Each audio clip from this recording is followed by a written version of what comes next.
Pembicara ketiga kita adalah Kak Bernadetta Bako, SPSI MPSI, psikolog. Beliau adalah psikolog klinis Erespon yang biasa dipanggil Kak Eta. Pada hari ini Kak Eta akan membahas mengenai kualitas hidup pasien tumor otak, bagaimana mengelola stres dan dampak emosional. Selamat siang Kak Eta. Siang. Jadi hari ini pembicaranya holistik ya, dari ada Dokter Bedah Sara, bedah plastik, dan psikolognya. Nah, sebelum kita mulai, kami ingin menyampaikan bahwa link absensi akan di-share pada kolom chat, di chat Zoom dan YouTube di akhir sesi nanti. Mohon Sobat Otak untuk terus bergabung bersama kami.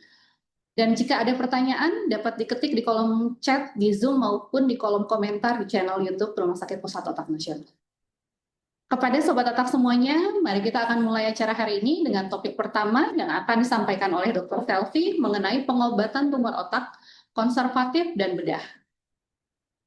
Dr. Selvi banyak menangani kasus tumor di Erespon. Pada Dr. Selvi, kami persilakan untuk menyampaikan materi selama 25 menit ke depan. Silakan, Dok. Baik, terima kasih atas kesempatannya. Pertama-tama, salam jumpa, selamat siang rekan-rekan sekalian yang sedang menjalani hari-harinya tapi masih bisa aktif di Zoom ataupun YouTube. Kali ini kita akan diskusi atau bicara bersama-sama mengenai apa itu tumor otak, mengingat bulan Juni ini adalah bulan peringatan dari tumor otak. Jadi World Brain Tumor Day yang jatuh di tanggal Juni kemarin. Saya yakin tumor otak itu bukan suatu istilah yang jarang didengar, tapi apakah itu sebenarnya? Per definisi, tumor otak itu adalah pertumbuhan sel-sel abnormal yang berlebihan, tidak terkendali di dalam ataupun di sekitar otak.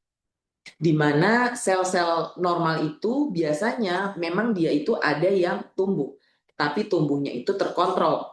Tidak secepat ketika kita temukan pada sel-sel abnormal di tumor otak, di mana pertumbuhannya tidak terkendali dan sel-sel yang mati pun tidak terjadi. Oleh karena itu terjadi penumpukan, dan segala penumpukan yang ukuran jumlahnya itu lebih dari normal, bahasa medisnya tentunya kita sebut sebagai suatu tumor. Secara garis besar, tumor otak itu bisa kita bagi dua, yaitu tipe yang primer ataupun tipe yang sekunder. Apa itu yang primer? Primer itu artinya asal dari sel-sel tersebut merupakan jaringan di sekitar otak ataupun jaringan yang memang berfungsi penting di dalam jaringan otak sendiri. Jadi tidak ada penyebaran dari tempat lain.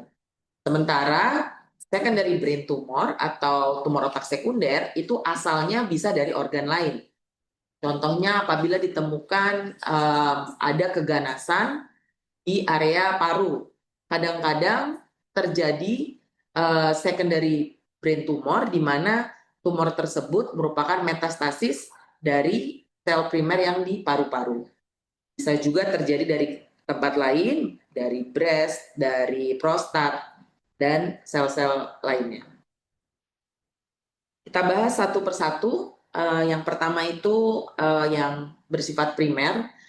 Salah satu yang paling sering itu adalah glioma, di mana glioma itu sendiri merupakan sel yang berfungsi pendukung saraf. Artinya dia itu berada di sekitar sel saraf, tujuannya untuk memberi makan sel saraf itu sendiri.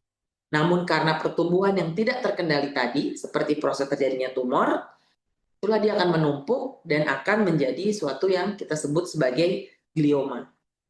Glioma itu bisa kita temukan di berbagai area otak. Ini yang di sebelah kanan itu adalah gambar jaringan otak. Lihat ya. Oh, enggak kelihatan ininya. Kursornya. Baik, bisa di otak besar, bisa di otak kecil, bisa di batang otak, bisa di tengah. Jadi intinya di mana terjadi glioma itu bisa di mana saja yang memang ada sel-sel glia ataupun sel-sel pendukung saraf tersebut.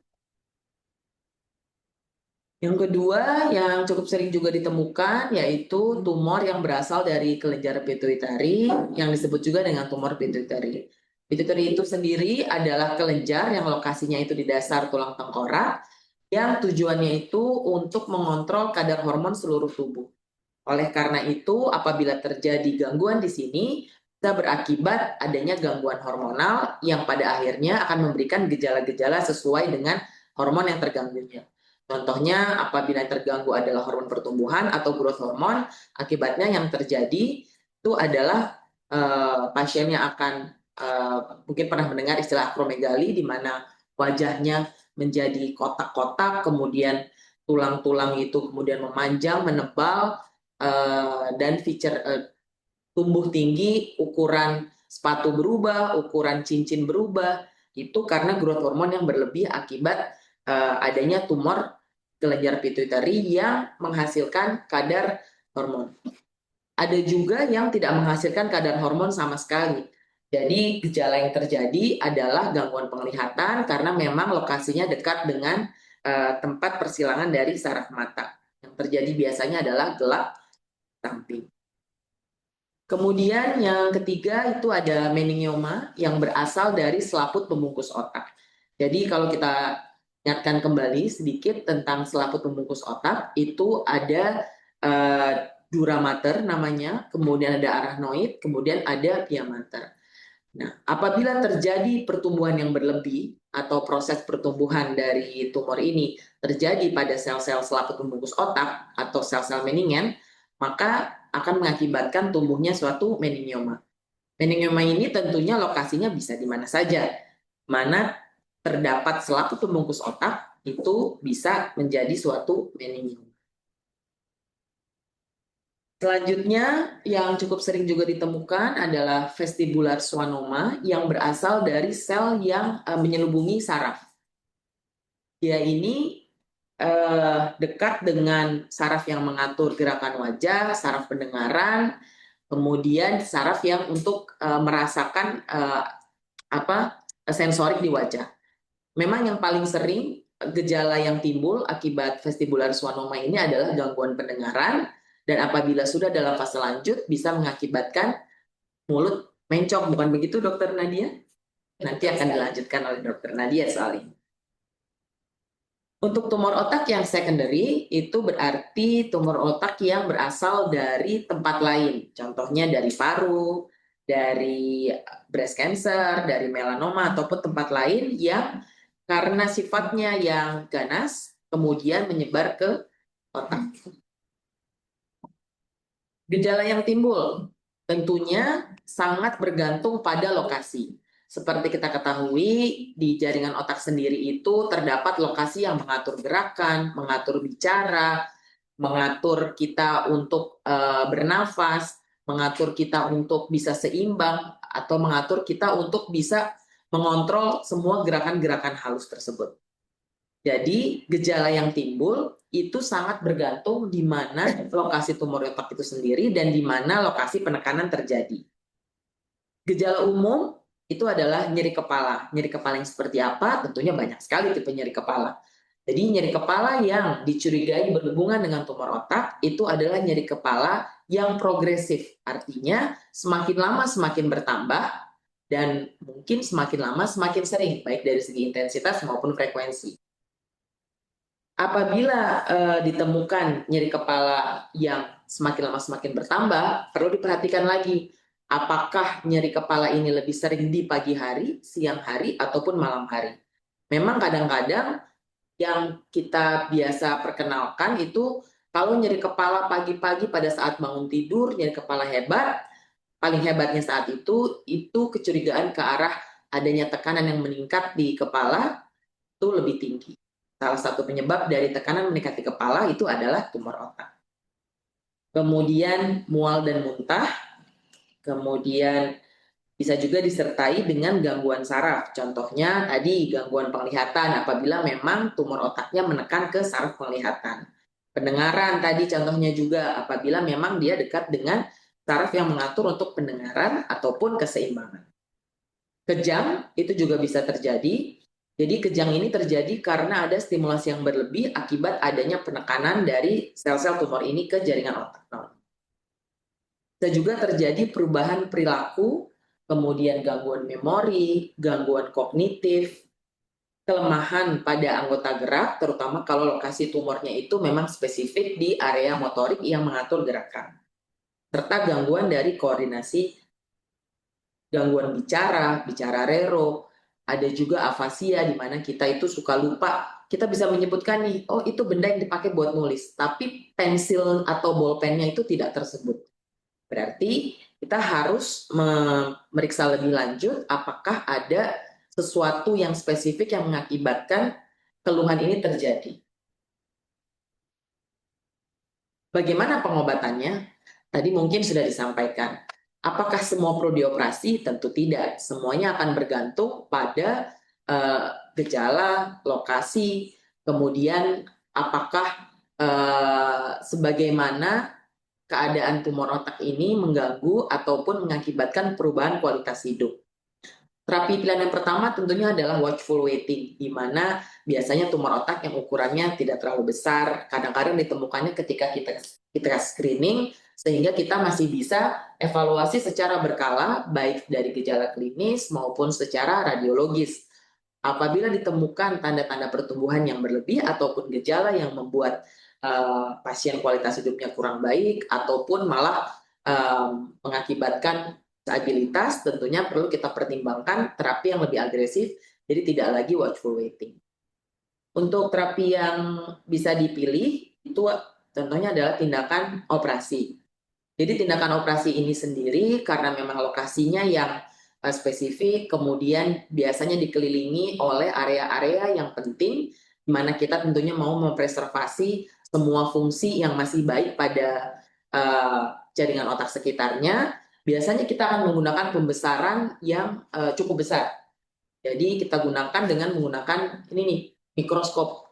Jadi dari yang kecil kita perbesar sehingga kita bisa melihat dan bisa memilah-milah mana area yang sebaiknya kita hindari dan mana area yang kita bisa agresif.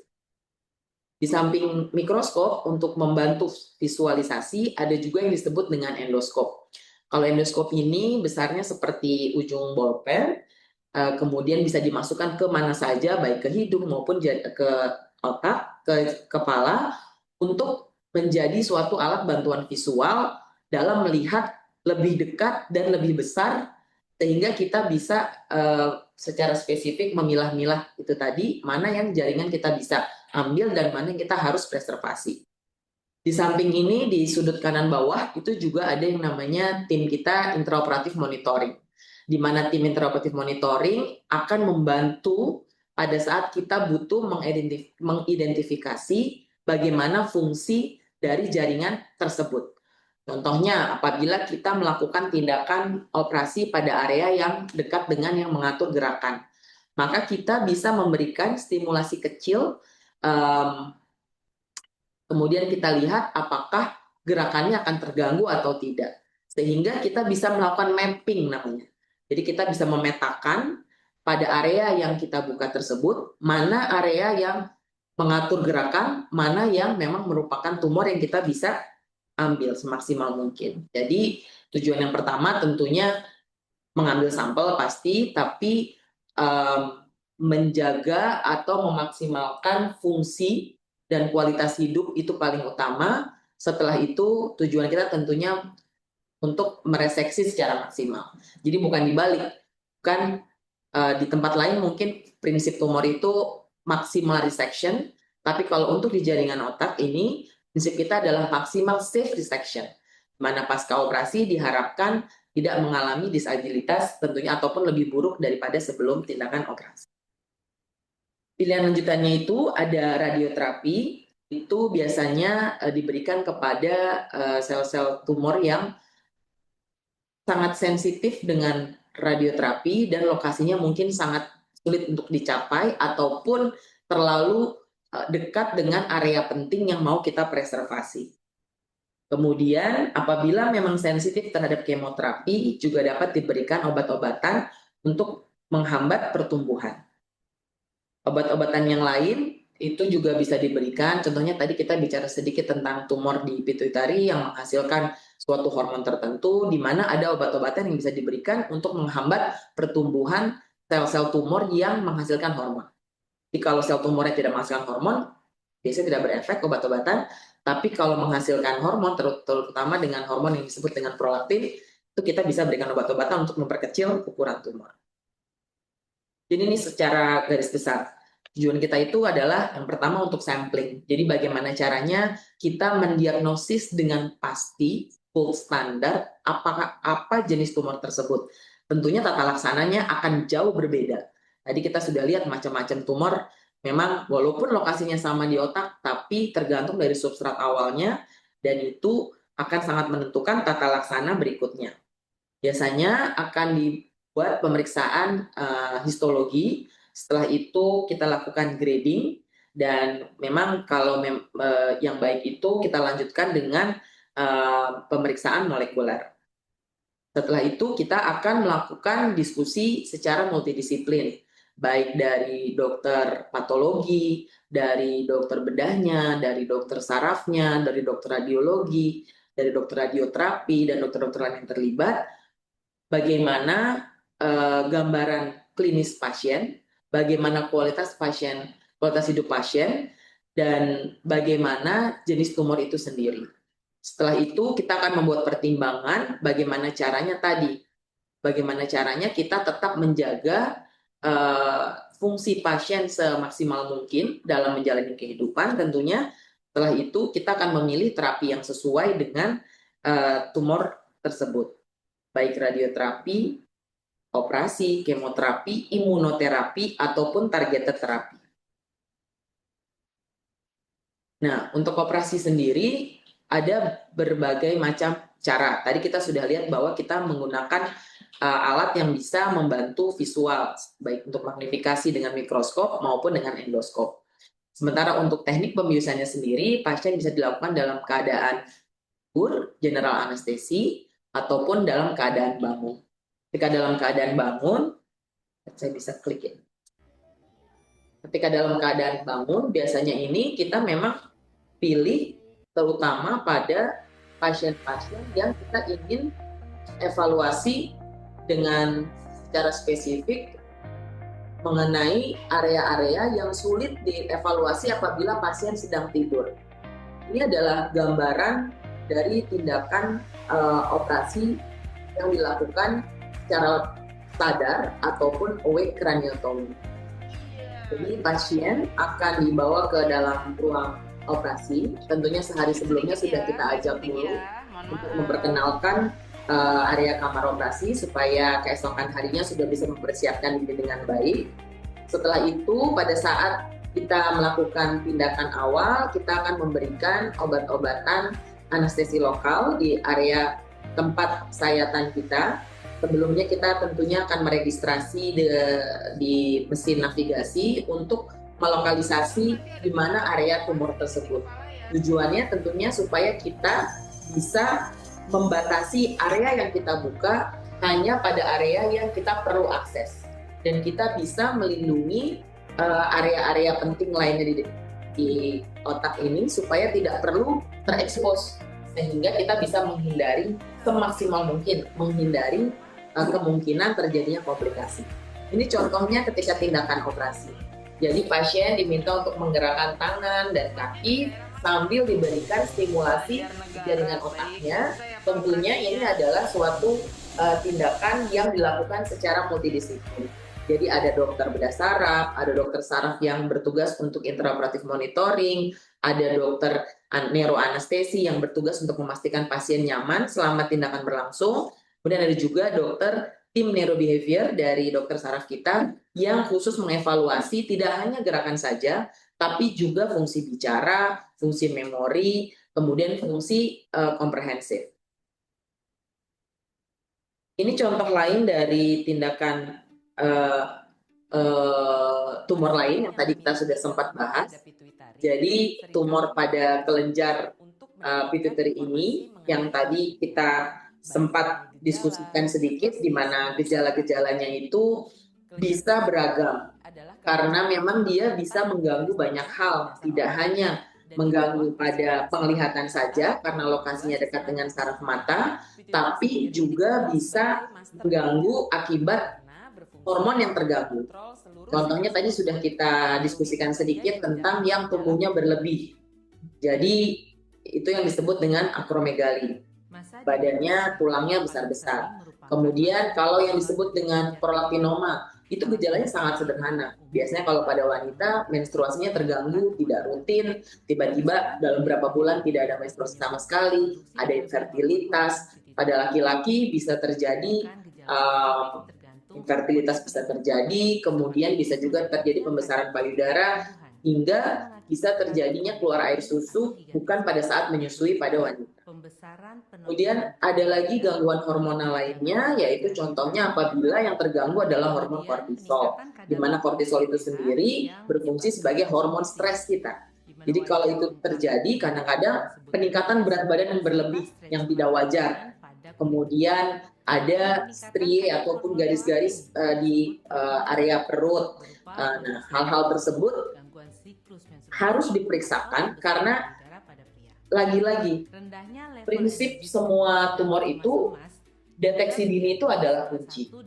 Jadi kalau bisa kita melakukan screening secara berkala, atau apabila ada sesuatu yang dirasakan tidak seperti biasanya ataupun berbeda, baiknya segera mawas diri dan pergi ke pusat fasilitas kesehatan yang terdekat. Yang uniknya pada tata laksana tumor pada kelenjar pituitari ini karena kita membutuhkan tim multidisiplin, di mana ada dokter saraf, kemudian ada dokter penyakit dalam bagian endokrin, serta nanti untuk tindakannya biasanya kita juga akan bergabung dengan dokter THT. Karena tujuan kita adalah bagaimana caranya mengakses tumor, ini sama dengan semua tumor manapun, prinsipnya mengakses tumor yang kita pilihkan approach ataupun pilihan aksesnya itu yang paling pendek, yang paling aman. Jadi kalaupun dia pendek tapi tidak aman, artinya tidak aman adalah banyak struktur penting yang harus kita sacrifice atau kita korbankan, tentunya kita tidak akan pilih akses tersebut. Nah, karena ini lokasinya memang di dasar tulang tengkorak, maka kita bisa punya akses mengeluarkan atau mereseksi tumor ini dari hidung, sehingga kita biasanya berkolaborasi dari dokter bedah saraf dan juga dengan dokter THT. Baik, mungkin demikian gambaran singkat. Saya sudah melebihi waktu sepertinya. Jadi yang perlu ditekankan ketika pertama kali mendengar kata tumor otak, tentunya sepertinya itu sesuatu yang menyeramkan. Tapi lagi-lagi deteksi dini adalah kunci. Jadi semakin cepat terdiagnosis atau kita ketahui itu semakin baik. Dan tumor otak yang jinak itu tumbuhnya lambat dan jarang menyebar. Kemudian gejala tumor otak itu bisa bervariasi tergantung dengan lokasi. Oleh karena itu, kadang-kadang kita temukan itu sudah dalam keadaan terlambat datangnya, artinya ukurannya sudah sangat besar, karena gejalanya yang tidak spesifik. Jadi kalau sampai rekan-rekan sekalian menangani pasien yang memiliki gejala-gejala yang, oh kok saya nggak yakin ya, ini kok ada gangguan menstruasi, masih usia produktif, kemudian sudah coba yang lain-lain ternyata tetap tidak bisa, coba salah satunya dipikirkan apakah ada tumor otak dan konsultasikan dengan fasilitas kesehatan yang terdekat lainnya. Demikian, terima kasih atas kesempatannya. Baik, terima kasih Dr. Selvi. Materinya sangat jelas dan informatif bagi kita semua ya. Bagi Sobat Otak yang ingin bertanya, sesi tanya jawab akan kita buka setelah semua topik presentasikan. Dan untuk Sobat Otak yang baru bergabung, kembali kami sampaikan bahwa link absensi akan kami share di akhir sesi. Mohon untuk dapat stay tune sampai akhir kegiatan ini. Pertanyaan juga bisa diketik di kolom chat di Zoom dan kolom komentar di channel YouTube Rumah Sakit Otak. Selanjutnya, kita akan masuk ke topik kedua yang akan disampaikan oleh Dr. Nadia, yaitu mengenai rekonstruksi tengkorak dan wajah, peran penting bedah plastik pada pasien tumor. Dr. Nadia merupakan dokter spesialis bedah plastik rekonstruksi dan estetik yang kerap menangani pasien dalam memperbaiki bentuk dan fungsi tubuh yang terganggu akibat adanya tumor. Kepada Dr. Nadia, kami persilahkan untuk menyampaikan sharing materinya selama 25 menit. Terima kasih banget Suster Maya, ini bekerja sama ya kita ya di ruangan. Juga terima kasih banyak Mbak Dr. Selvi untuk menjelaskan dengan sangat gamblang ya mengenai tumor otak. Dan memang seperti kata Dr. Selvi, deteksi dini itu jauh lebih penting karena memang semakin besar ukuran tumornya, kemungkinan besar memang akan menimbulkan gejala ikutan ya Dokter Selvi ya, atau komplikasi. Mungkin komplikasinya bukan selalu berupa sesuatu hal yang mengerikan seperti kematian atau apa, tapi memang ada hal-hal yang bisa mengubah bentuk atau merubah kualitas hidup yang nanti akan saya jelaskan. Mungkin juga Sobat Otak masih ada sih ya yang bertanya-tanya apa sih sebenarnya gasnya bedah plastik kok ada di rumah sakit otak seperti itu ya. Karena memang ternyata di bagian otak ini ada banyak sekali hal-hal yang bisa berpengaruh ke kepala atau wajah atau bentuk secara estetika bahkan juga fungsi yang juga kalau dibiarkan juga tidak bisa akan meningkatkan kecenderungan untuk pasien itu tidak bisa memiliki kualitas hidup yang baik. Padahal dia sudah dikembalikan oleh Dokter Selvi ke posisi yang normal ya, bisa bekerja kembali, tapi ada sedikit-sedikit yang bisa diperbaiki. Oke, mungkin bisa dimulai presentasinya. Mohon maaf, pertama-tama kami mohon maaf ya karena memang ada slide-nya dalam bahasa Inggris dan kemungkinan ada beberapa hal teknis yang nanti akan saya percepat saja dan semua pasien di sini sudah saya mintakan izin ya untuk saya presentasikan sebagai bahan pembelajaran mulai dari awal. Ya, nanti biar terlihat langsung pasiennya before after-nya ya. Yuk kita dimulai. Pada presentasi kali ini kita langsung aja kepada beberapa area problem ya, problemnya yang biasa dikonsultkan oleh bedah saraf yang merujuk kepada divisi kami, yaitu paling banyak ada 4 ya hal-hal yang sebenarnya mungkin bukan komplikasi ya, cuma sesuatu yang tidak bisa dihindari terjadi setiap pasien yang dioperasi otak ada kejadian ikutannya meskipun tumornya sudah berhasil terambil, cuman ya itu ada sesuatu hal yang bisa terjadi yang akhirnya membutuhkan perbaikan. Misalkan yang pertama ada resorpsi tulangnya, tulang kepalanya ada resorpsi. Yang kedua adanya cekung di bagian temporal atau pelipis. Yang ketiga ada cedera saraf yang mungkin juga bisa saja tidak terhindarkan karena areanya dekat dengan lokasi tumornya.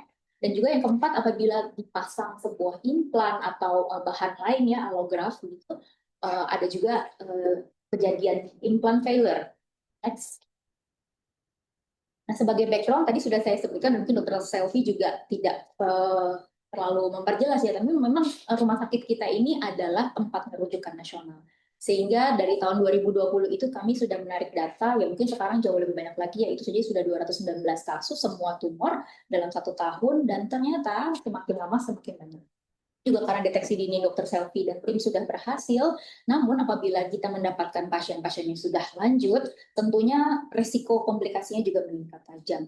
Dan kemungkinan komplikasi yang sepertinya tidak berbahaya, misalkan tidak menimbulkan kejang atau tidak menimbulkan lumpuhan motorik total, tapi ternyata menghalangi pasien untuk menikmati hidupnya yang kembali seperti semula atau limitasi dari fungsinya.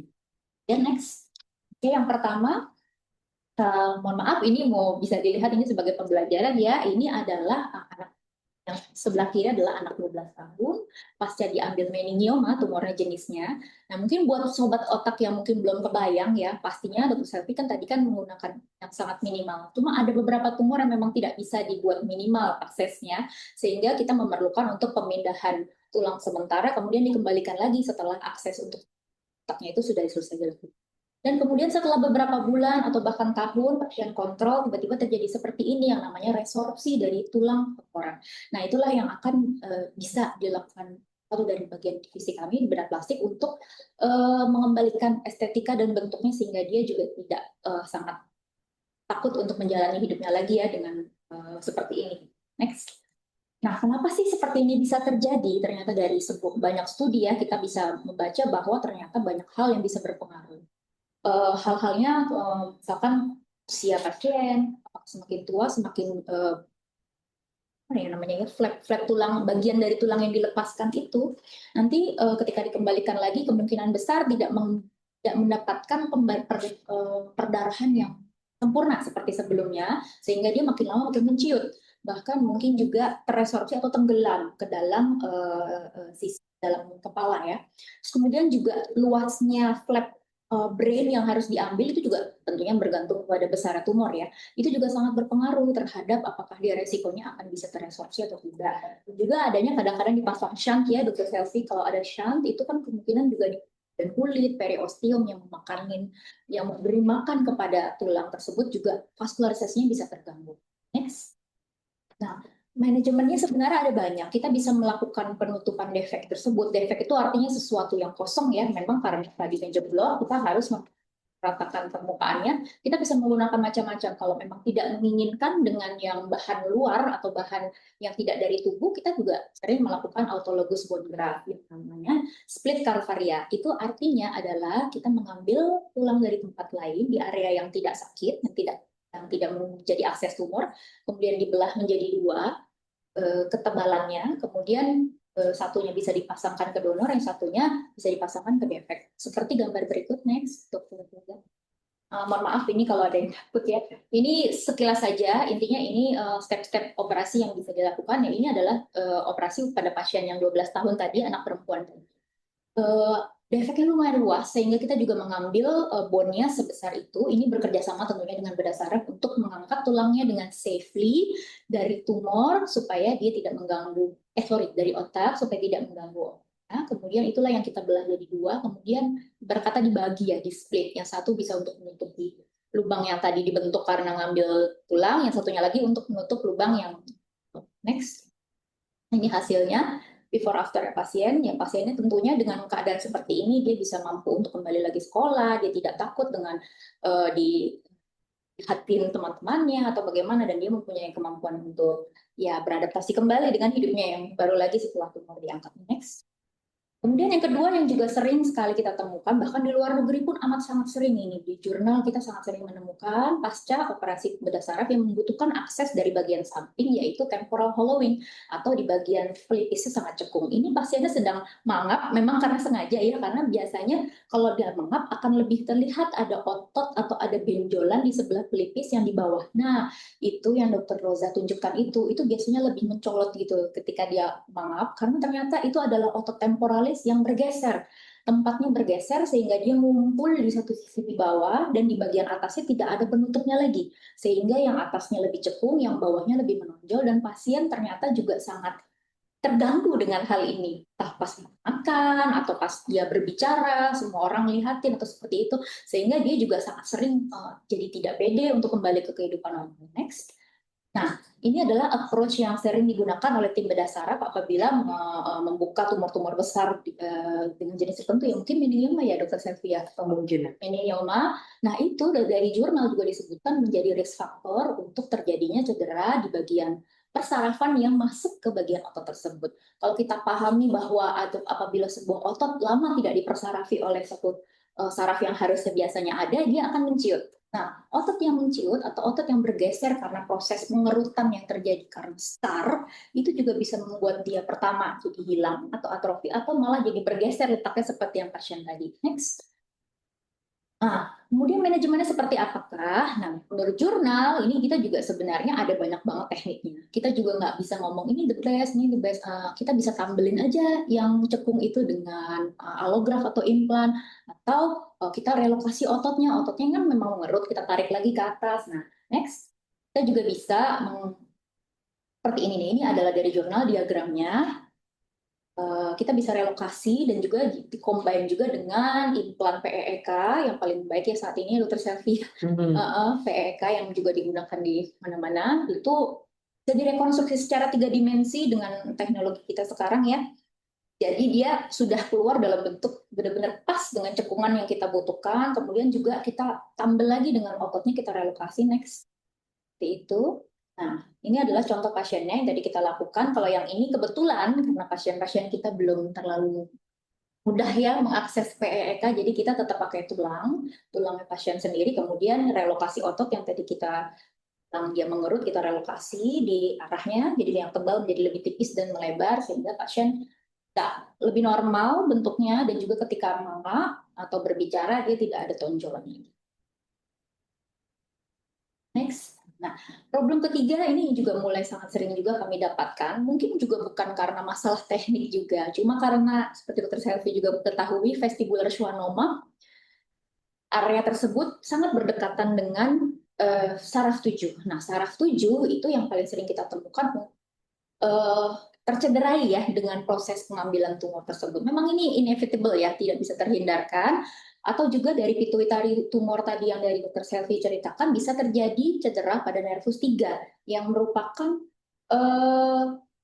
yang fungsinya adalah untuk mengangkat kelopak mata. Sehingga yang paling sering datang ke klinik atau divisi kami adalah kondisi seperti ptosis atau yang kiri itu tidak bisa mengangkat salah satu kelopak matanya, atau yang sebelah yang mencong. Nah, mencong ini mungkin sobat otak sekalian udah sering banget lihat mungkin Bell's palsy atau pasca stroke. Nah, ini juga bisa terjadi gara-gara tumor karena memang sarafnya sama. Saraf 7 satu sisi yang terkena akan membuat sebelah wajah lumpuh total sehingga dari mulai alis, mata, hidung, dan bibir tidak bisa bergerak. Itulah yang menyebabkan ilusi wajahnya jadi mencong ya, karena yang satunya bergerak normal, yang satunya nggak gerak. Nah, etiologinya tadi sudah saya sebutkan, bila memang ptosis itu lebih banyak karena pituitary tumor atau di tempat lain atau meningioma ya di daerah-daerah area penglihatan, atau kalau yang saraf 7 tadi mencong sebelah yang paling sering memang karena vestibular schwannoma, terutama yang besar. Next. Nah, manajemennya seperti apa? Kalau untuk ptosis kita ada 2 teknik yang sering saya terapkan untuk di rumah sakit ini, dan semuanya itu tidak ada hubungannya dengan PLN-nya, artinya pusatnya sudah tidak diperbaiki lagi. Kita pusatnya semuanya dari otak, tapi yang kita perbaiki memang adalah di bagian rumah-rumah penduduknya aja. So, saya kasih tahu pasien seperti itu ya. Jadi yang kita perbaiki adalah matanya, kelopak matanya harus bisa terbuka tanpa mengandalkan saraf yang memang sudah cedera tersebut. Nah, ini bisa kita kerjakan dengan 2 cara. Yang pertama adalah dengan ibarat kata ditarik otot levatornya. Levator adalah otot di bagian kelopak mata yang berfungsi mengangkat. Nah, itu yang kita tarik seperti kita menarik kerai dan mencancangnya di tempat yang lebih atas. Atau kalau memang berat sekali cederanya, kita bisa gunakan suspensi dengan otot atau fascia lata. Sebenarnya bukan otot ya, dia itu adalah selaput yang membungkus otot di paha, yang mana tidak kenapa-kenapa kalau memang kita ambil tidak akan berfungsi, tidak akan mengganggu fungsi paha dan bergeraknya. Itu kita lipat dan dibuat seperti tambang seperti itu ya, dan itu akan dibuat untuk mencancang kelopak mata atas supaya terbuka. Nah, ini tentunya pilihan tekniknya tergantung dari kondisi fisik masing-masing penyakitnya sendiri ya. Dan kemudian kalau untuk facial palsy yang mencong sebelah itu, kita sekarang memiliki banyak teknik untuk bisa merekonstruksinya secara lebih fungsional. Kalau yang tadi ptosis kan sebenarnya untuk statis ya. Statis itu artinya kita tidak bisa menggerakkan kembali, tapi kita hanya posisinya lebih atas atau lebih terbuka. Sedangkan kalau facial palsy ini kita bisa menggunakan 2 cara. Dengan statik, ditarik saja, kemudian dia tetap akan posisinya seperti itu, memang lebih simetris secara dia diam. Tapi cuma kalau memang dia bergerak, dia tentunya akan tetap tidak simetris karena yang satu tetap tidak bergerak. Nah, kita bisa ada rekonstruksinya yang secara dinamis, yaitu menggantikan arus persarafan dari yang sisi lumpuh tersebut dengan sisi sebelahnya, yaitu cross facial nerve graft. Itu adalah tindakan yang memang baru kan ya di di rumah sakit ini. Kita juga masih mengumpulkan banyak pasien dan alhamdulillah tim worknya juga sangat jalan di sini. Dan memang ini adalah saat ini satu-satunya yang paling fungsional, memang memerlukan waktu yang lama dan juga 2 tahap. Kenapa? Mungkin saya akan nanti jelaskan habis ini. Nah, ini yang contoh yang ptosis dulu ya, yang tadi saya ceritakan mengenai dia di kerainya itu atau otot kelopak matanya ditarik lebih atas sehingga pasien yang di kerainya seperti ini hampir nutup, Dr. Roza bisa ditunjuk, hampir nutup seperti ini. Nah, pascanya dia bisa terbuka lebih maksimal setelah bengkaknya reda ya, ini masih agak bengkak sih. Nah, ini sebenarnya tekniknya mudah sekali, 2 jam saja selesai, tidak terlalu mengerikan buat pasien, tidak seperti yang teknik yang facial nerve mungkin ya dibayangkannya, cuma kalau yang ini lebih cepat selesai. Nah, next, contoh-contoh operasi ptosis kami yang sudah dilakukan, terus ya, dan pasien ketika lebih simetri, lebih terlihat normal dan tidak ada stigma bahwa dia sudah pernah menjalani suatu operasi donor otak, tentunya akan lebih percaya diri ya dengan Kakak Eta, nanti Kakak Eta akan menjelaskan kembali mengenai bagaimana pemulihan pasien di kepercayaan dirinya. Next. Nah, inilah yang tadi kami ceritakan mengenai contoh pasien facial palsy muda, dan dia juga masih mahasiswa saat itu, belum menikah, masih 20 tahun, pasca removal schwannoma, vestibular schwannoma, dan dia sudah 1 tahun ditunggu dan di rehab medik tidak ada perbaikan. Berarti kalau sudah 1 tahun, menurut teori sih kita menyebabkan permanen. Nah, kalau sudah permanen, biasanya dia akan di-refer ke divisi kami, divisi bedah plastik, terus kemudian kita tawarkan apakah mau statik atau 2 tahap yang dinamik. Nah, 2 tahap yang dinamik itu pasien muda memang kecenderungannya lebih baik ya. Semakin muda tentunya penyembuhan saraf atau saraf yang kita tanamin akan jauh lebih fungsi atau berhasil tentunya apabila pasiennya lebih muda. Next, dan akhirnya pasien menjalani teknik yang berikut ini. Ini adalah stage 1 yang paling kiri, yang kanan adalah stage 2. Stage pertamanya ini kita adalah meminjam saraf yang normal dari sisi sehat. Loh, dok, kalau memang diambil dari sisi sehat, lalu yang sisi sehat jadi lumpuh juga nggak, dok? Ternyata tidak. Sisi sehat itu pun mempunyai banyak sekali cabang yang menjalankan fungsi yang sama untuk minum. Sehingga kalau kita ambil satu cabangnya dan kemudian kita sambung dengan, saya selalu bilang ke pasien kayak kabel extension ya, seperti extension cable gitu ya, yang merupakan saraf dari sural atau saraf dari kaki. Nah, itu disambung dan diteroboskan di bawah kulit dan ditanam. Ditanam itu kenapa? Karena dia membutuhkan waktu yang cukup lama untuk listrik dari yang sisi sehat nyampe ke sisi sakit. Itu dia akan berjalan selama kira-kira 6-9 bulan.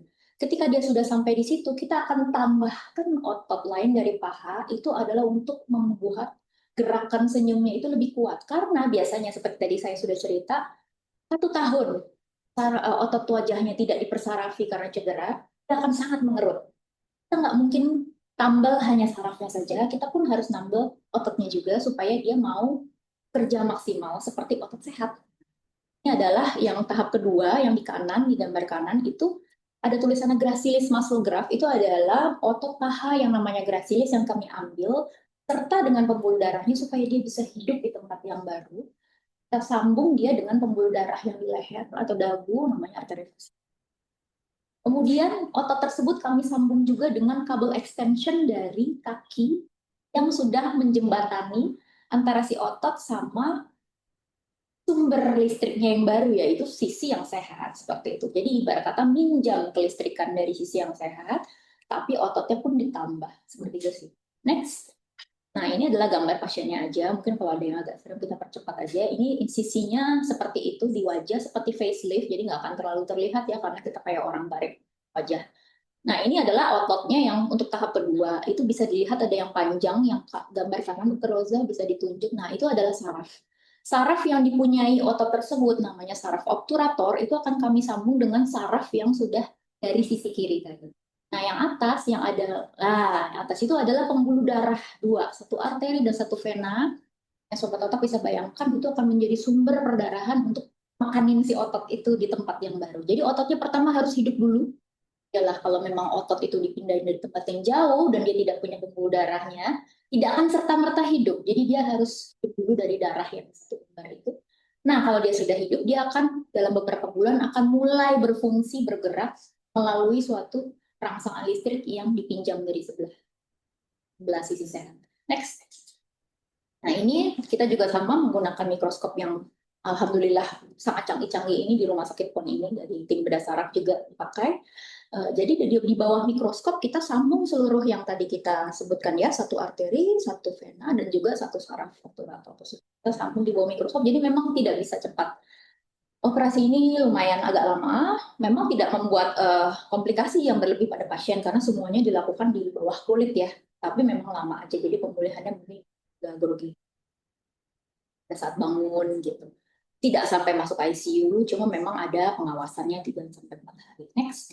Nah, ini hasilnya dari pasien yang sama dari kita sebutkan. Ini preoperasi, disuruh senyum, dia sama sekali nggak bisa untuk satu sebelah kanannya tidak bisa. Yang setelah menjalani 2 tahap, 8 bulan, dia sudah bisa lumayan simetris pada saat dia senyum. Next. Ini ada videonya juga yang terang, gitu Rosa. Ini videonya ketika dia disuruh tersenyum, sebelah kiri yang normal, yang kanan sudah bisa.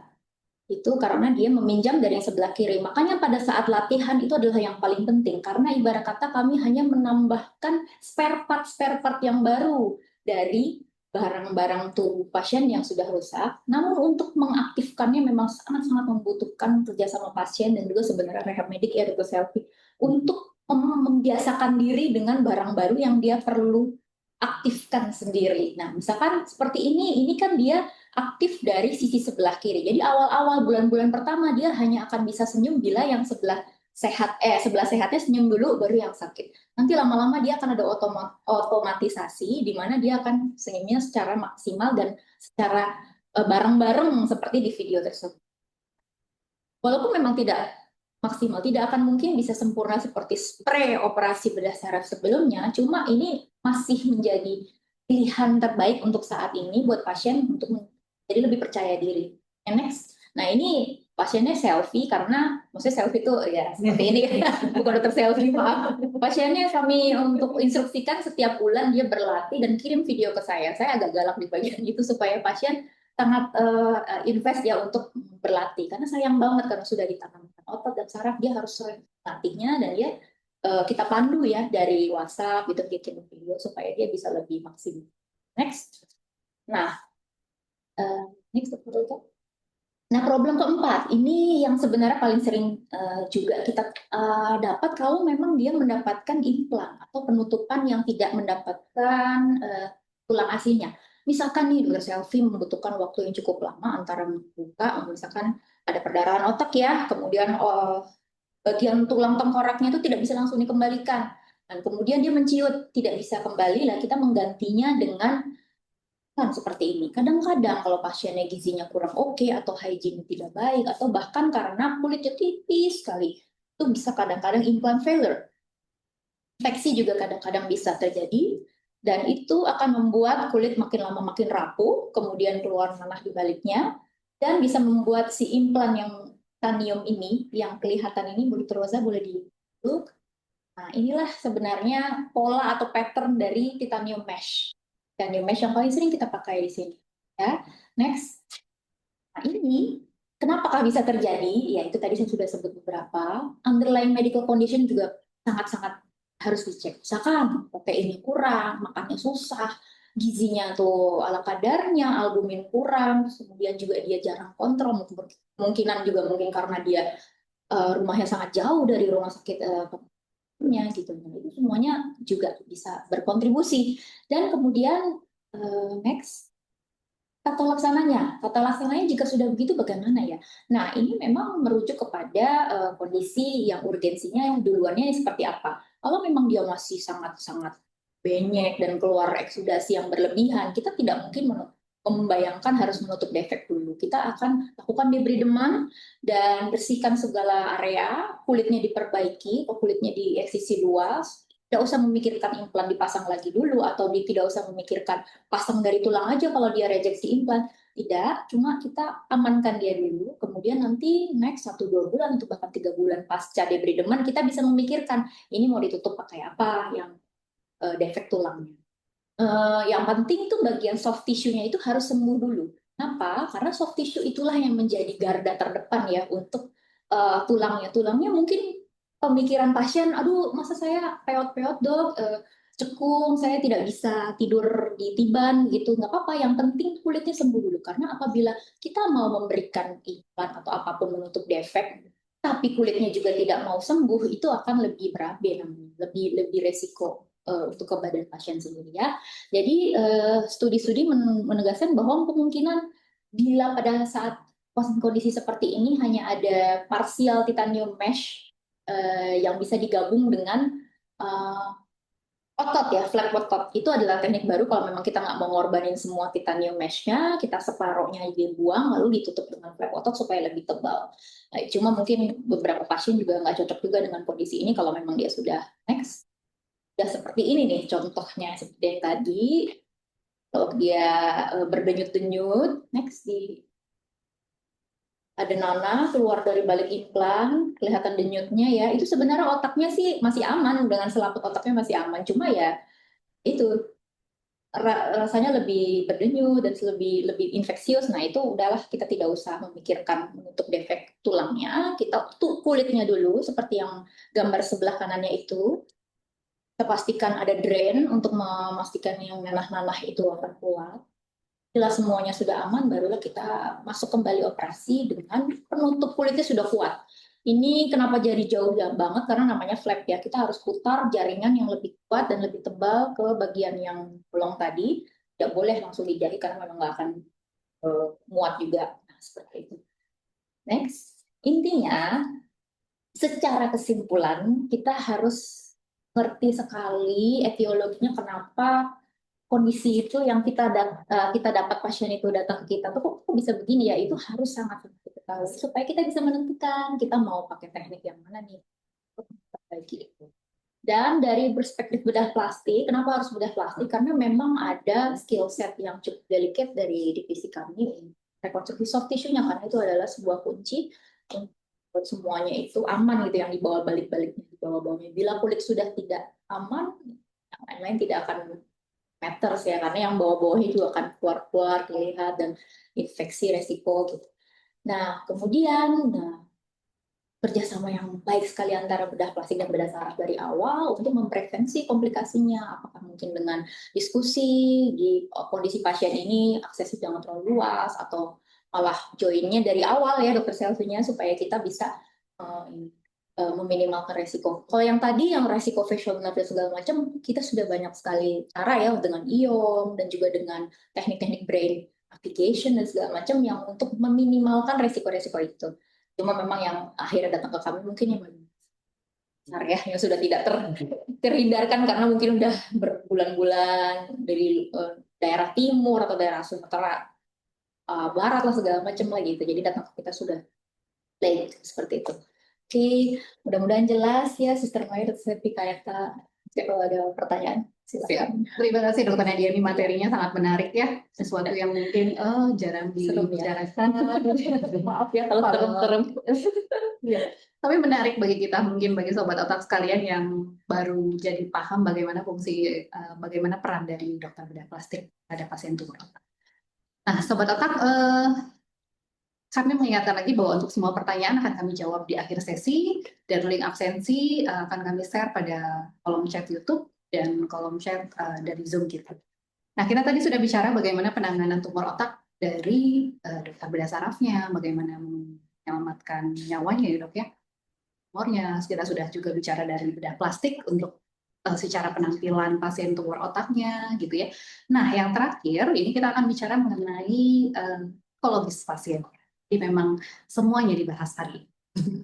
Jadi mental health ini menjadi topik ya Kak Eta ya, menjadi topik yang sangat sering dibahas. Nah, termasuk juga pada pasien tumor otak.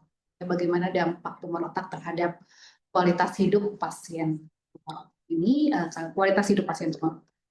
Hari ini Kak Eta akan menjabarkan mengenai kualitas hidup pasien tumor otak, mengelola stres dan dampak emosionalnya. Kak Eta merupakan psikologis klinis di Rumah Sakit Pusat Otak. Beliau sering bertemu dengan pasiennya, Kak. Pasien tumor otak dengan keluhan dari sisi psikologisnya, bagaimana termasuk mempersiapkan pasien awake craniotomy. Ya, dokter sampai sering.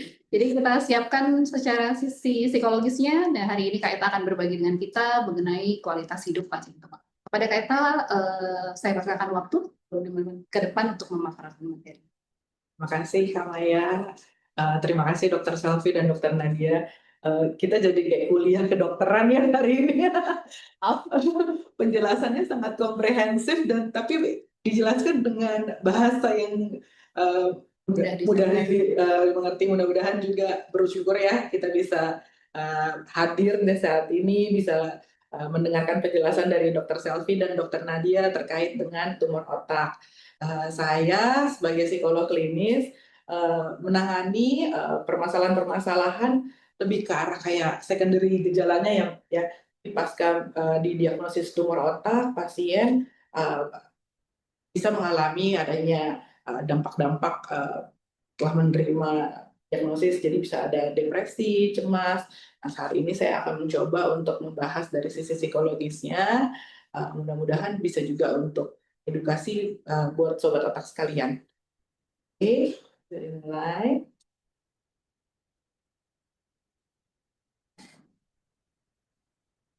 Oke, next.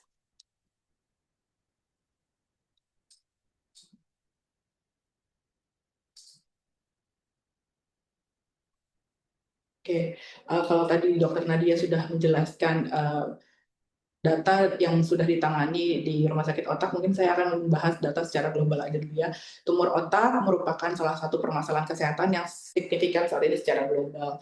Berdasarkan laporan Global Cancer Repository tahun 2020 tercatat 308.102 kasus tumor otak baru di seluruh dunia dengan jumlah kematian mencapai 241.037 jiwa. Jadi lebih dari setengahnya ya. Kalau bisa kita lihat ya, bisa mencapai kematian. Indonesia sendiri terdapat 5.964 kasus tumor baru, kemudian angka kematiannya mencapai 5.998.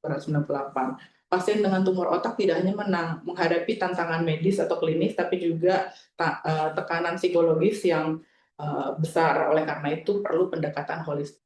Jadi kalau tadi Dokter Selvi dan Dokter Nadia sudah menjelaskan dampak-dampak klinisnya, gejala-gejala yang bisa ditimbulkan dari tumor, saya juga akan lebih membahas lebih ke gejala-gejala psikologis yang diakibatkan. Apa saja sih? Boleh next. Permasalahan psikologis yang biasanya saya tanganin pada pasien-pasien tumor itu cukup beragam. Ada yang bisa stres dan cemas karena menerima diagnosis tumor itu bukan suatu hal yang berita baik gitu ya, tapi berita yang pasti mengejutkan, cukup shocking, sehingga menimbulkan rasa cemas dan stres. Apakah nanti kondisinya akan berdampak seperti apa, bagaimana kelanjutan hidupnya, kemudian kondisi ini juga bisa menimbulkan depresi, sehingga dia merasa tidak ada harapan, atau tadi juga Dokter Nadia sempat bahas bahwa adanya penurunan kepercayaan diri, bagaimana keberlangsungan hidupnya juga jadi terhambat, ada mengakibatkan gangguan tidur. Nah, kemudian juga ada yang merasa terisolasi karena pasca tumor mungkin jadi adanya hambatan-hambatan motorik, ya, sehingga dia tidak tadinya mungkin bisa bekerja gitu ya, jadi tidak bisa bekerja sehingga terisolasi dari lingkungan sosialnya. Kemudian permasalahan apalagi terutama pada pasien-pasien tumor otak pasti adanya permasalahan-permasalahan kognitif kayak masalah konsentrasi, memori, masalah-masalah kognitif lainnya. Nah, permasalahan-permasalahan yang dialami oleh pasien dengan tumor otak ini bisa menurunkan kualitas hidup terkait kondisi kesehatannya. Nah, terkadang kualitas hidup itu sering tumpang tindih dengan status kesehatan. Jadi status kesehatan itu bisa dilihat dari misalnya nilai laboratorinya atau hasil MRI scan. Jadi kadang-kadang orang merasa dengan tidak memiliki penyakit apapun berarti kualitas hidupnya sudah baik gitu. Tapi enggak juga gitu ya. Ada juga orang yang sekalipun sudah menderita suatu penyakit, let's say kayak tumor, tapi dia bisa tetap memiliki kualitas hidup yang baik. Nah, itu yang ingin kita tingkatkan. Bagaimana sekalipun sudah didiagnosis tumor, ataupun walaupun dia sudah mengalami banyak defek atau banyak keterbatasan, tapi kualitas hidupnya tetap baik. Sebenarnya kualitas hidup sendiri itu apa sih? Kualitas hidup itu adalah persepsi dan evaluasi dari individu tentang penyakit dan konsekuensinya terhadap kehidupan mereka. Jadi dia bisa memiliki kualitas hidup yang baik, seseorang itu akan tetap bisa memiliki persepsi yang positif, tetap merasa bahwa pengobatannya itu bisa membantu dia nantinya dalam keberlangsungan hidupnya. Dia tetap memiliki hope, memiliki harapan gitu ya untuk hidup, untuk bisa tetap melanjutkan aktivitas hariannya. Nah, itu yang ingin kita bangun di pasien. Jadi sekalipun nanti dia tahu nih akan ada hambatan-hambatan yang akan dialami, tapi dia percaya bahwa itu bisa tetap dia atasi dengan baik. Nah, kualitas hidup sendiri sebenarnya dipengaruhi oleh beberapa faktor, baik dari diri sendiri maupun dari lingkungan. Ini secara umum aja ya, saya sebutkan bisa jadi karena usia, karena kepribadiannya, terus bagaimana dia kondisi emosinya, kondisi kognitifnya, bagaimana tahapan dan tugas-tugas perkembangan ya. Mungkin ketika tumor itu dialami di fase ketika dia masih produktif atau masih dewasa muda akan beda ya dengan orang yang mengalami tumor ketika di anak-anak ataupun lansia pasti akan beda, karena mungkin orang dewasa muda dia masih punya tugas-tugas dan peran-peran tanggung jawab gitu ya, dibandingkan ketika dialami di lansia mungkin dia udah lebih pasrah ya, udah menjalani banyak hal. Ada banyak juga di pasien-pasien kita karena usia juga ya Mbak ya, dokter ya, tidak dilakukan tindakan yang lebih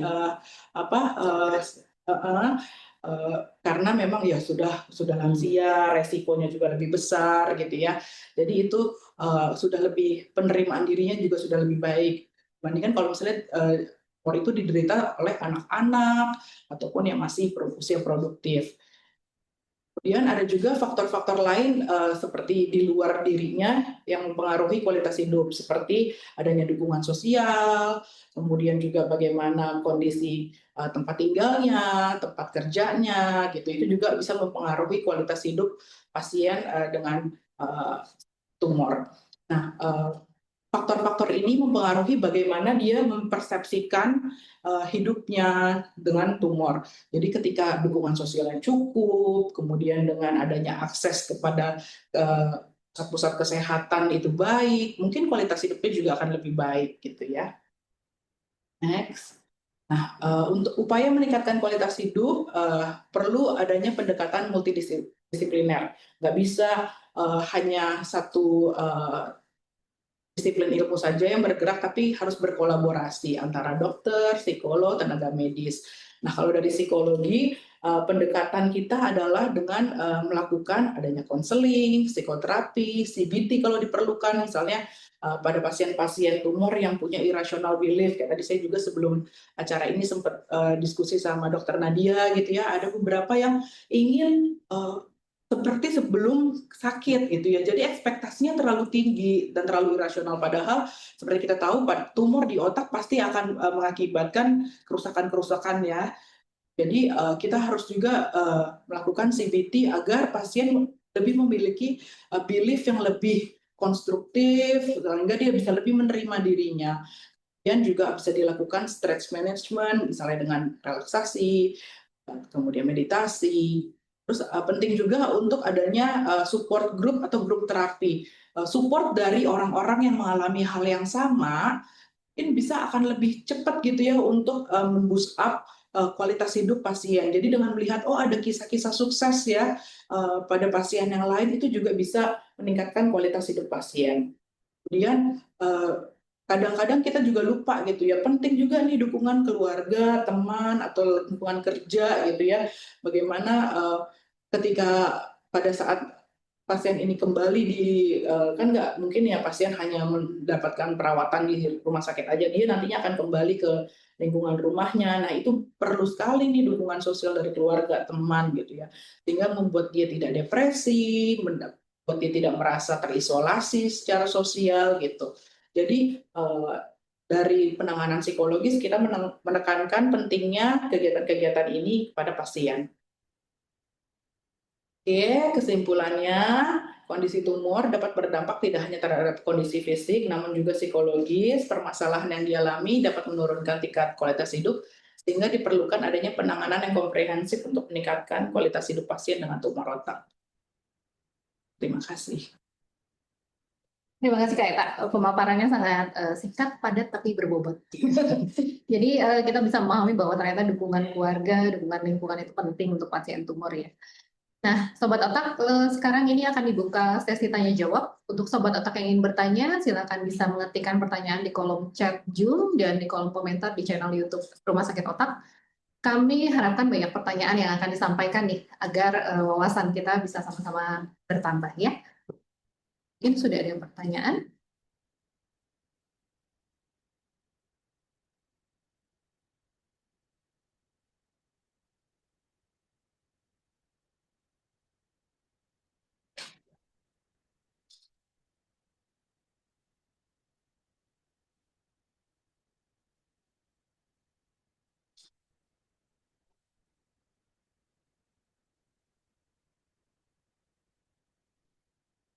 Mungkin ada. Lihat gambar-gambarnya. Tapi saya pada shock, pada memerlukan waktu. Tapi menarik banget. Iya. Mungkin dari saya aja deh pertanyaannya.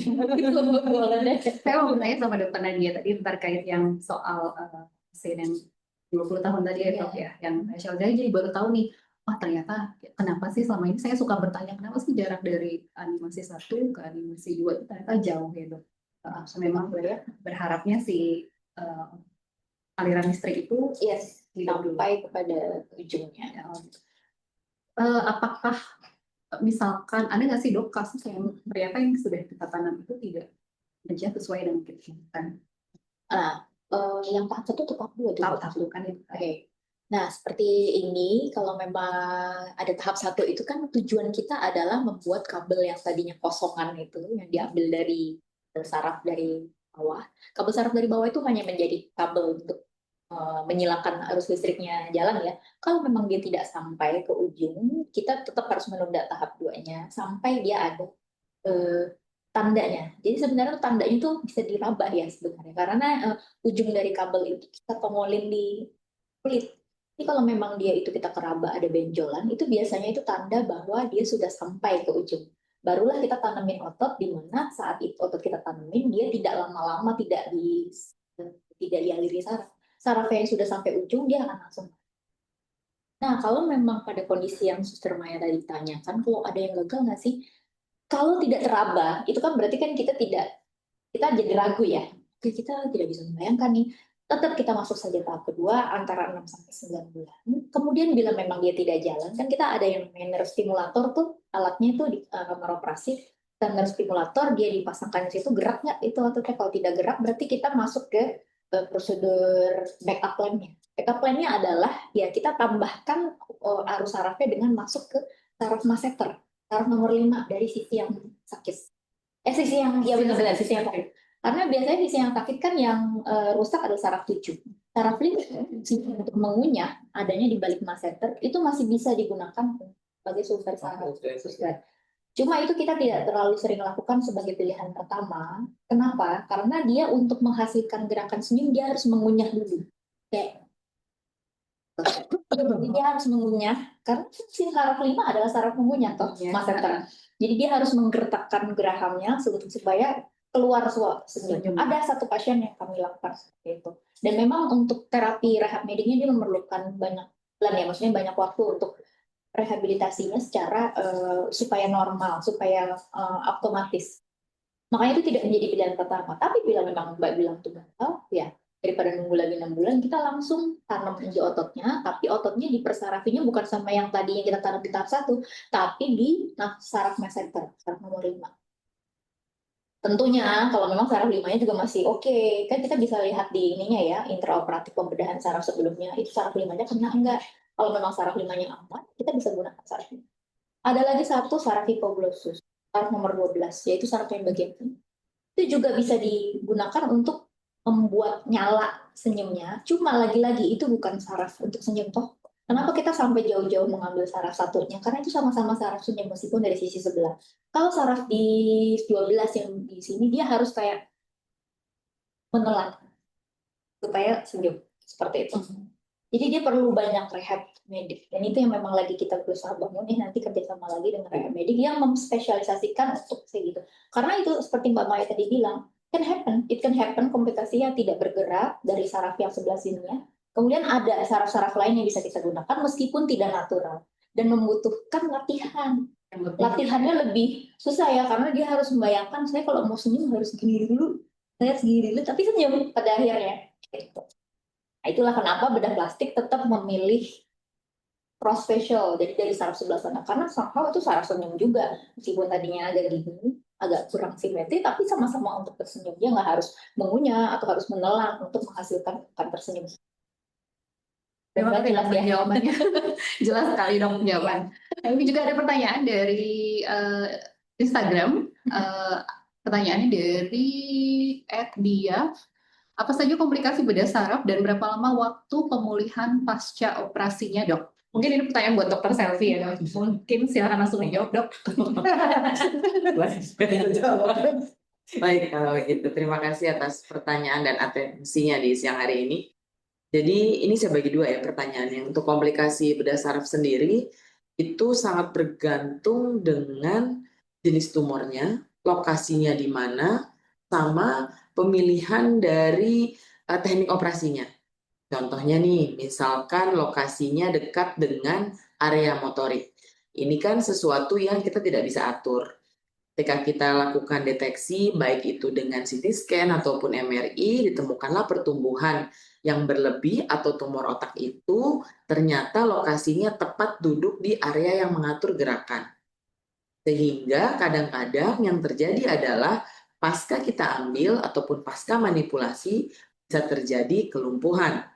Tentunya kelumpuhan ini diharapkan sesuatu yang terjadi hanya sementara karena kita manipulasi. Tentunya kita melakukannya dengan bantuan intraoperatif monitoring, bahkan kalau perlu pasiennya kita bangunkan ataupun awake craniotomy, kemudian kita pastikan juga lokasinya tepat dengan navigasi. Jadi sangat bergantung dengan jenis tumor, lokasi, dan pemilihan dari operasinya sendiri. Kalau memang ternyata tumornya lokasinya dekat dengan yang mengatur penciuman, biasanya saya akan membantu menjelaskannya seperti ini bayangannya. Karena pertumbuhannya itu memang lokasinya dekat dengan penciuman, tanpa dilakukan operasi pun lama-kelamaan ketika tumor bertambah besar, maka biasanya akan terjadi gangguan penciuman tersebut. Tapi ketika kita lakukan tindakan operasi, kita memang akan melakukan manipulasi di daerah yang dekat dengan penciuman. Tentunya dengan harapan kita tidak sama sekali membuat sesuatu yang disabilitas yang permanen. Tapi kadang-kadang pasca operasi, entah itu karena edem, pembengkakan, ataupun manipulasi penggerakan area sekitar, bisa terjadi sementara yang mudah-mudahan bisa pulih dalam beberapa waktu ke depan. Kemudian bagian yang keduanya itu adalah bagaimana berapa lama tahap pemulihan. Nah, kembali lagi, itu sangat bergantung dengan jenis operasinya. Contohnya tadi yang kita bahas sedikit tentang awake craniotomy, itu pasca operasi, pasien kan memang bangun, bisa bicara, bisa langsung makan, duduk, segala macam. Jadi aktivitas juga sudah biasa. Kadang-kadang infusan itu hanya kita pasang untuk memberikan obat-obatan pengurang rasa sakit, tapi tidak perlu kontinu. Jadi hanya infusan, pamflon ya kita bahasanya. Jadi kalau dibutuhkan kita masukkan obat-obatan, kalau tidak perlu. Dan pasca manipulasi area sekitar, kadang-kadang ada edem, maka kita biasa memberikan steroid untuk mengurangi pembengkakan supaya pemulihan lebih cepat. Dan itu saja alasan kenapa kita pakai infus. Jadi kalau ditanya pemulihannya, pasien sudah bisa duduk, bicara, makan, minum, dan jalan. Cuman belum boleh pulang aja. Untuk beberapa pasien tertentu yang memang ukuran tumor yang nggak terlalu besar, sebenarnya pada hari yang sama juga boleh pulang. Tapi kayaknya kita kalau kita beberapa kali sudah pernah didiskusikan, sepertinya akan agak sulit. Kalau di luar negeri itu ditawarkan beberapa pasien menerima malamnya itu one day care.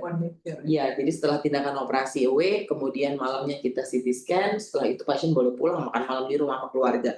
Tapi mungkin kalau di kita beberapa kali kita diskusi, sepertinya lebih cemas ya, Mbak ya, lebih cemas bagaimana nanti kalau ada apa-apa di rumah bagaimana. Jadi kita pikir sudah pasien aktivitas biasa, pesannya hanya untuk memasukkan obat-obatan.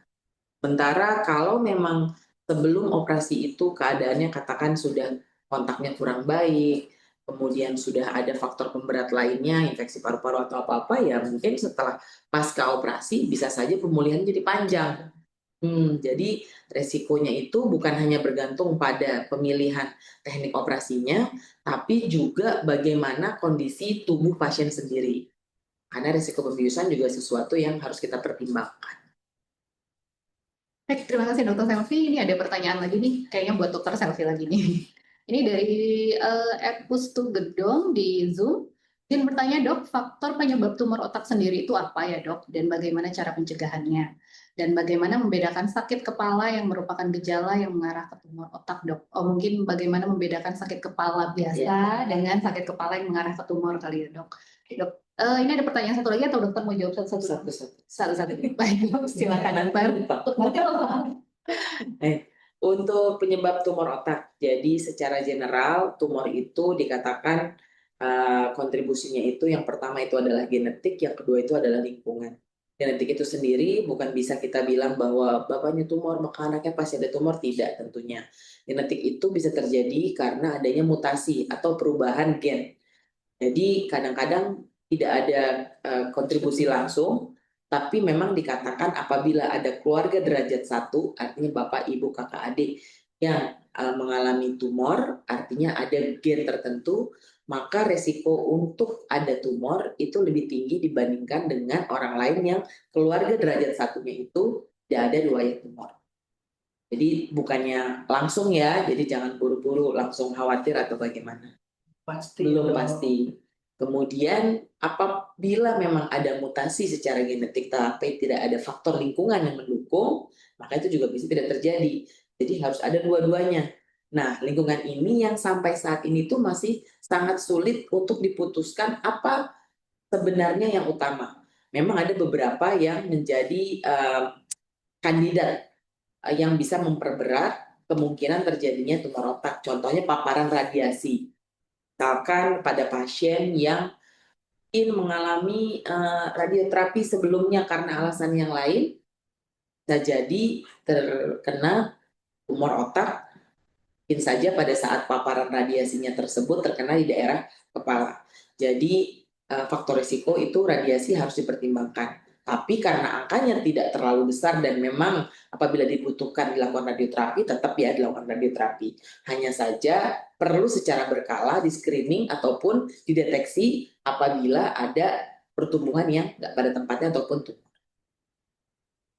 Cara pencegahannya hidup sehat tentunya. Kita kan bicara mudah ya, tapi apabila kita tanyakan satu persatu mungkin akan sulit. Padahal sebenarnya secara konsep hidup sehat itu kita sudah tahu dan sangat mengerti. Misalkan pemilihan makanan. Baru tadi siang saya diskusi. Bagaimana nih kita mau makan apa hari ini? Ada makanan yang sangat sehat sama makanan yang sepertinya sih kurang sehat, tapi kok enak dan cepat. Dan cepat tuh sebut tuh berarti kadang-kadang masih tetap kita pilih ya, sebaiknya kita hindari dan kalau bisa semaksimal mungkin kita berusaha hidup sehat. Yang selanjutnya ada dok, perbedaan sakit kepala biasa dan yang tumor. Ya, ini juga sesuatu yang mungkin seharian juga nggak selesai yang kita diskusinya. Karena penyebab sakit kepala itu bisa ribuan. Makanya di dokter saraf kita itu ada yang spesifik hanya mengurusi headache ataupun nyeri kepala. Ini kan? Jadi karena di Rumah Sakit Pusat Otak Nasional ini sudah menerima rujukan banyak, kita punya dokter saraf juga banyak, jadi masing-masing itu sudah spesifik mendalami di bidangnya. Kalau nyeri kepala yang berhubungan dengan tumor otak itu biasanya kita kata kuncinya ada dua, kronik dan progresif. Jadi sudah terjadi selama beberapa waktu yang semakin lama secara intensitas maupun frekuensi semakin bertambah. Misalkan, kok nyeri kepala dari bulan lalu minum obat tertentu 1 hilang, kemudian minggu depannya harus 2, minggu depannya harus 3, minggu depannya kalau nggak minum obat sakit. Nah, itu kan berarti progresif. Atau yang biasanya seminggu sih sekali, biasanya akhir bulan. Atau tiba-tiba kok hampir setiap hari terjadi, atau sehari lebih dari berapa kali gitu terjadi nyeri kepalanya. Atau yang spesifik lagi adalah ketika bangun tidur. Tiba-tiba buka mata, aduh nyeri gitu. Kemudian seiring dengan hari bertambah siang, lebih ringan nyeri kepalanya. Maka itu sesuatu nyeri kepala yang kita perlu curigai, apakah itu berhubungan atau tidak dengan tumor otak. Mudahnya gini aja, kalau memang dirasakan ini sudah sangat mengganggu nih. Saya yakin kita, ya Mbak Ita ya, mungkin di dalam hati itu kita sudah tahu ini ada sesuatu yang tidak biasa, tapi seringnya kita biarkan, entah itu karena kesibukan atau ya mungkin di sini kan banyak tenaga kesehatan yang merasa bukan hal kecil. Padahal sebenarnya diri kita kan kita yang paling tahu. Ketika kita tahu, oh ini sudah nggak biasa, sudah mengganggu pada kehidupan sehari-hari, sebaiknya saya periksakan. Tidak ada denial ya, iya, jangan denial. Tidak ada kata-kata yang bilang kalau terlalu berhati-hati itu kan nggak ada ya. Ya, lebih baik kita screening, cek, alhamdulillah nggak ada apa-apa, seperti brain check up yang kita punya di rumah sakit ya. Mungkin itu juga bisa menjadi salah satu alternatif. Jam 40, itu biasanya di luar negeri sudah dipopulerkan, sebaiknya melakukan yang namanya check up menyeluruh, salah satunya adalah brain check up. Kita menggunakan imaging sama lab darah. Nanti kita bisa lihat, walaupun nggak ada gejala, itu kita bisa deteksi secara awal. Oh iya, karena ada beberapa area yang kita katakan sebagai silent area. Silent area itu contohnya di area depan. Di area depan, terutama sebelah kanan, karena sebagian besar orang itu otak dominannya sebelah kiri, biasanya kalau tumornya kecil-kecil, dia penekanannya nggak akan terlalu terasa. Karena dia itu tidak terlalu jelas dan bisa diambil alih oleh area yang lain. Kalau sudah besar sekali, baru dia kelihatan gejalanya. Ya mudah-mudahan sih jangan sampai besar dulu baru datang ke rumah sakit besar otak nasional. Jadi lebih peka ya dokter ya. Peka. Terima kasih dok. Pertanyaan selanjutnya dari kolom Zoom lagi. Selamat siang dok, saya Metaria izin bertanya. Untuk terjadinya meningioma itu apakah ada hubungannya dengan penggunaan KB hormonal pada wanita? Nah, yang kedua ini mengenai penggunaan implan jenis titanium. Apakah ada jangka waktunya dok? Pertanyaan pertama, pertanyaan kedua mungkin dokter Nadia ini ya. Dok, silakan dok. Ya, ini dengan Metaria, terima kasih nih pertanyaannya. Justru memang kita juga sedang banyak mengumpulkan data. Memang beberapa data itu mengatakan bahwa penggunaan KB hormonal itu pada salah satu subtipe ya, tidak semua meningioma. Salah satu subtipe dari meningioma itu bisa seperti air gitu, nyiremin tanaman. Jadi bikin dia subur untuk tumbuh.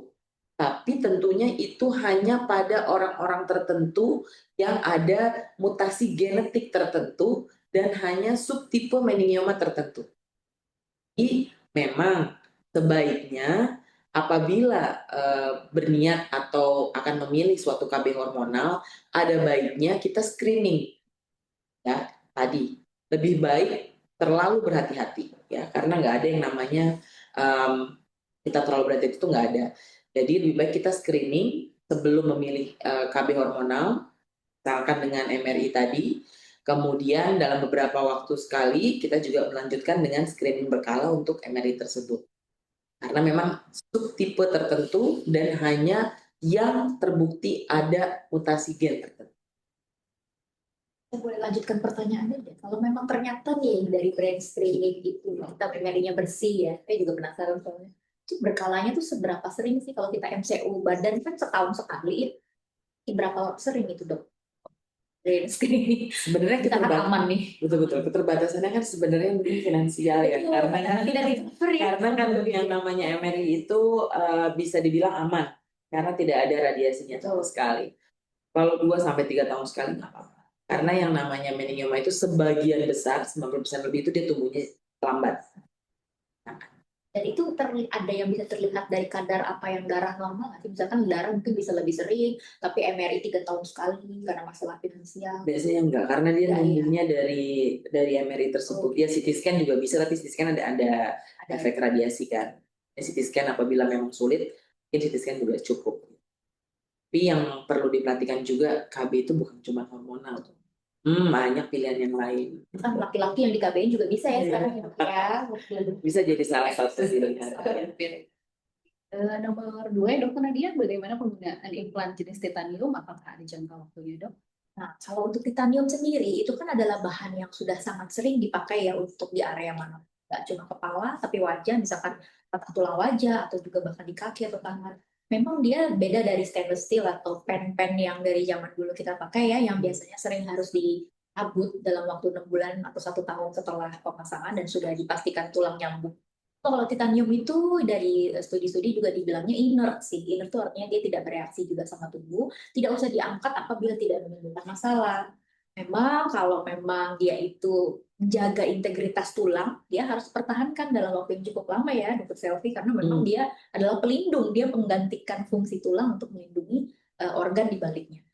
Kalau memang ada masalah saja, bisa dipertimbangkan diganti dengan bahan lain, misalkan ada yang tadi udah paling paling jelek ya, paling buruk adalah sampai keluar, sampai terlihat karena kulitnya sudah robek-robek atau keluar nanah terus, itu berarti badannya tidak mau ya ada implant failure atau implant rejection, itu harus diangkat dan pertimbangkan yang lain, metode yang lain apabila memungkinkan, misalkan pasien cukup sehat ya dengan autograf dari badannya dia sendiri itu.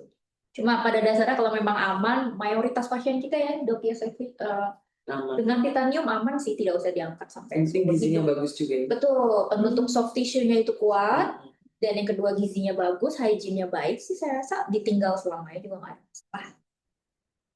Terima kasih Dokter Nadia. Kita lanjut ke pertanyaan selanjutnya dari Instagram. Ini ada Murniasih. Maaf dok, penanganan terbaik yang bisa dilakukan di rumah oleh keluarga pada pasien pasca operasi tumor otak dengan efek epilepsi yang kadang kambuh, tetapi efek epilepsinya seperti perasaan terbakar. Bagaimana ya dok? Mungkin auranya kali ini. Aura di awal ya. Oke. Tentunya yang perlu diperjelas lebih lanjut itu apakah sebelum tindakan operasi sudah pernah ada kejang atau tidak sebelumnya. Jadi biasanya itu kejang itu terjadi karena ada stimulasi dari area yang kita bilangnya itu cicatrix. Jadi area yang rusak karena tertekan oleh tumor di awal. Kadang-kadang dari tumornya langsung betul, tapi lebih sering lagi yang sulit ditangani itu adalah area sekitaran tumor masih merupakan jaringan otak, tetapi sudah terlanjur rusak karena lama tertekan. Biasanya kita tidak, kalau memang tidak terpaksa, kita tidak mau angkat jaringan yang bukan tumor kalau di otak itu. Kecuali nih misalkan kejangnya sudah tidak terkontrol, sudah minum obat dengan dosis maksimal, terus menerus, sudah 3 macam dosis tinggi, sudah takut kena ke organ-organ lain karena minum obat terlalu lama, maka bisa dilakukan adalah mengambil fokus kejang tersebut. Jadi kita evaluasi, walaupun secara kasat mata terlihat bahwa dia adalah jaringan otak dan bukan tumornya sudah habis terangkat. Kemudian kita bisa lakukan pemeriksaan yang namanya elektrokortikografi, jadi kayak EEG tapi ditaruhnya langsung di jaringan otak. Kemudian kita nanti lihat gelombangnya. Ternyata area tersebut adalah area yang pertama kali mencetuskan stimulasi dari kejang, maka kita bisa melakukan reseksi, tentunya dengan memastikan bahwa area tersebut bukan area yang elokuen ataupun area yang amat sangat dibutuhkan untuk fungsi dan kualitas hidup pasien. Jadi yang pertama harus dilakukan adalah tentunya apakah obat kejangnya sudah cukup atau belum, baik secara dosis maupun secara jenis. Kemudian apakah dari EEG yang biasanya pada pasien epilepsi tentunya akan di kita sudah menjadi suatu protokol akan dilakukan.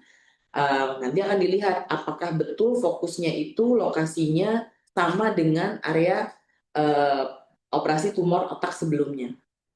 Kalau memang nanti sudah maksimal, baik dari obat-obatan secara dosis dan jenisnya, kita bisa golongkan ke dalam intractable epilepsi, di mana kita sudah harus berpikir pilihan tindakan yang lebih agresif. Baik, terima kasih Dr. Selvi. Pertanyaan selanjutnya dari Instagram, @arsyad, izin bertanya dok, apakah tumor bisa mengakibatkan amnesia? Dan jenis tumor apa yang mengakibatkan amnesia? Dan apakah bisa dikarenakan salah operasi tumor menyebabkan amnesia? Silakan Dr. Selvi. Nah, ini menarik nih masalah amnesia. Lagi-lagi karena kita ini satu rujukan nasional terutama untuk neurologi dan neurosurgery, jadi di sini tuh kita punya divisi khusus yang namanya neurobehavior. Jadi pada divisi neurobehavior itu kita ada assessment yang namanya fungsi luhur. Assessmentnya lama, bisa 1-2 jam untuk satu pasien. Makanya kadang-kadang antriannya panjang. Ya, kita masih butuh sumber SDM yang banyak memang. Jadi kalau memang merasa kok ini sepertinya berbeda ya dari sebelum operasi sama pasca operasi, ada baiknya datang, kemudian kita akan evaluasi, kita kirimkan ke dokter yang akan assess fungsi luhurnya, jadi kita akan lihat apakah betul amnesia atau ada yang lain, apakah betul gangguan memori ataupun gangguannya justru menyebutkan barang-barang atau gangguannya itu masalah konteks ataupun sesuatu memori yang baru diberikan atau memori yang sudah lama. Jadi ini ada banyak nih jenisnya. Nah, cukup nih kayaknya sehari kalau untuk bahas ini aja, kita harus panggil tim neurobehavior. Tapi ini menarik karena ya saya sih kepinginnya tuh pasien itu harus berpikir bahwa walaupun terdiagnosis tumor otak, jangan berpikir bahwa hidup tuh selesai ya.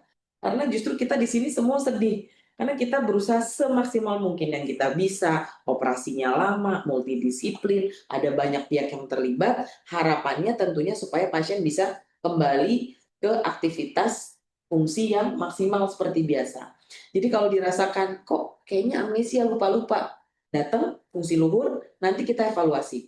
Kalau memang permasalahannya di memori, nanti kita akan hubungkan apakah betul lokasinya itu memang area yang mengatur memori. Memorinya pun jangka panjang, jangka pendek, itu beda lagi. Nah, jangan lupa kita juga punya rehabilitasi untuk melatih gimana caranya kognitif, kemudian memori, kemudian occupational therapy yang bisa diberikan secara rutin ya. Jadi kalau rehabilitasi itu nggak kayak operasi, nggak kayak bedah plastik sekali 2 kali selesai. Tapi kalau namanya rehabilitasi itu butuh waktu panjang, di mana perjuangan pasien akan sangat berarti di situ. Ya. Gitu. Jadi sebaiknya masalah amnesia ini kita lihat lebih lanjut, kita evaluasi fungsi luhurnya. Kalau memang berhubungan dengan area memori, tentunya nanti akan kita diskusikan tata laksananya seperti apa. Tapi kurang lebih inilah yang bisa dilakukan. Dr. Selvi, ini ada pertanyaan terakhir, mungkin ini untuk Dr. Nadia, Dok. Dari Ibu Nani di kolom Zoom, Dok izin bertanya, apakah efeknya pemasangan platinum mesh setelah kraniotomi dan apa perlu perawatan jangka panjang, Dok? Mohon maaf, mungkin kita meluruskan dulu ini platinum atau titanium kali ya? Titanium mungkin ya. Ini maksudnya titanium deh. Lebih mahal titanium. Lebih mahal dari emas, dokter harus disampaikan. Mungkin orang awam bilangnya emas lalu platinum. Nah, ini bukan platinum sih, lebih tepatnya titanium.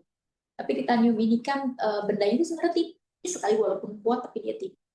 Dan itu sebenarnya nggak menimbulkan gejala apa-apa. Dan dia itu efeknya itu dalam jangka panjang, kalau memang di awal-awal pemasangan dia itu menerima, maksudnya kulitnya itu baik, tidak infeksi, tidak nongol seperti yang tadi contohnya saya berikan di presentasi, ya seharusnya dia aman-aman saja dalam jangka waktu lama. Memang perawatannya itu seperti tadi Dr. Selvi juga sudah singgung adalah ya intinya sih kepada sistemiknya ya, atau seluruh tubuhnya ya, dia harus gizinya baik, hygiene-nya juga baik. Jangan karena habis operasi 3 bulan yang lalu saya jadi takut sekali keramas, padahal ini yang namanya rambut kan kalau udah nggak keramas seminggu 2 minggu udah gimana ya, itu juga sumber dari kuman segala macam itu bisa masuk ke dalam, kemudian membuat ada luka terbuka yang itu adalah sangat berat sekali. Luka terbuka yang di baliknya ada mesh itu lebih sangat cepat sekali terinfeksi dibandingkan luka terbuka yang di tempat lain yang di baliknya tidak ada benda apa. Jadi memang hygiene di daerah luka operasi harus diperhatikan, tapi juga bukan berarti terlalu takut untuk siram air, pakai sampo atau pakai apa. Yang penting ditanyakan. Segala hal itu kalau dari pasca pemulihan ya, Dokter Selvi, kita tuh udah banyak banget pasien yang juga punya pertanyaan banyak. Kita tuh sebenarnya selain Dokter Selvi punya tim, juga perawat-perawat juga sangat membantu juga dengan misalkan tanya aja ke perawat yang tadinya megang ya di poli atau di mana, ini boleh nggak tanyakan ke dokter X gitu. Kalau ini saya boleh mandi nggak nih udah sebulan pasca operasi, atau lukanya kok belum nutup, apakah saya harus kontrol lagi? Pertanyaan-pertanyaan seperti itu di rumah tidak usah disimpan sendiri.